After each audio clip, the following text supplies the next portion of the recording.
अजित पवार यांच्याकडच्या महत्त्वाच्या खात्यांसंदर्भात राष्ट्रवादी काँग्रेस पक्ष मुख्यमंत्र्यांना पत्र पाठवणार आहे।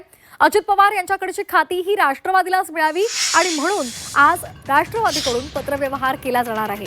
इतर पक्षातल्या मंत्र्यांकडेच ही खाती जाऊ नयेत यासाठी सुद्धा राष्ट्रवादीकडून काळजी घेतली जाणार आहे। अजितदादांकडे असलेल्या महत्त्वाच्या खात्यांपैकी अर्थ खातं हे सगळ्यात महत्त्वाचं खातं होतं। तसंच उत्पादन शुल्क नियोजन खात्याची जबाबदारी सुद्धा त्यांच्याकडे होती। अर्थसंकल्पीय अधिवेशन तोंडावर असताना राष्ट्रवादीच्या कोणत्या नेत्यांच्या नावाचा प्रस्ताव या खात्यांसाठी आता जातो हे पाहणं महत्त्वाचं ठरणार आहे। आणि या संदर्भात अधिक माहितीसाठी आपण जाणार आहोत आमचे प्रतिनिधी कृष्णात पाटील यांच्याकडे।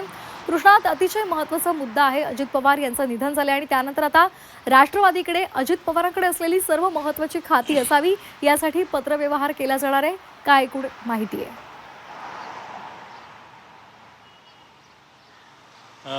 उपमुख्यमंत्री अजित पवार यांचं निधन झाल्यानंतर त्यांच्याकडे असलेली अर्थ खातं आणि त्याचबरोबर उत्पादन शुल्क एक्साईज हे खातं ही दोन महत्त्वाची खाती आता कुणाकडे असणार हा महत्त्वाचा प्रश्न आहे।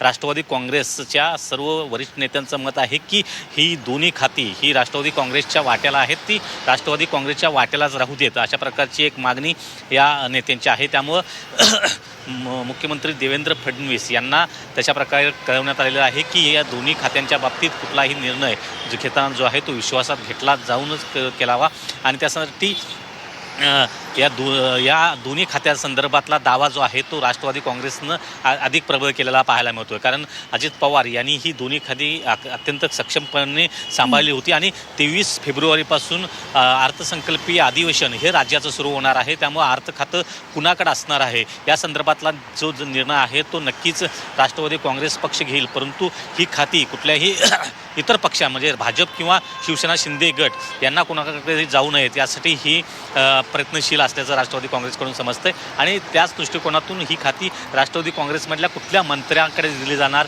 की या बाबतीत देखील उत्सुकता आहे। या संदर्भात देखील चर्चा आहे। कदाचित विधिमंडळ गटनेतेपदी सुनेत्रा पवार यांची कदाचित निवड होऊ शकते अशी एक चर्चा सुरू झालेली आहे। त्यामुळे त्यांच्याकडे हे खातं जाणार का हे पाहणं देखील अत्यंत महत्त्वाचं आहे आणि त्याचबरोबर भाजपकडून या संपूर्ण प्रक्रियेला किंवा ही अर्थ खातं आणि एक्साईज डिपार्टमेंटचं खातं आहे त्याला कशा प्रकारे प्रतिसाद मिळतो हे पाहणं देखील अत्यंत महत्त्वाचं आहे।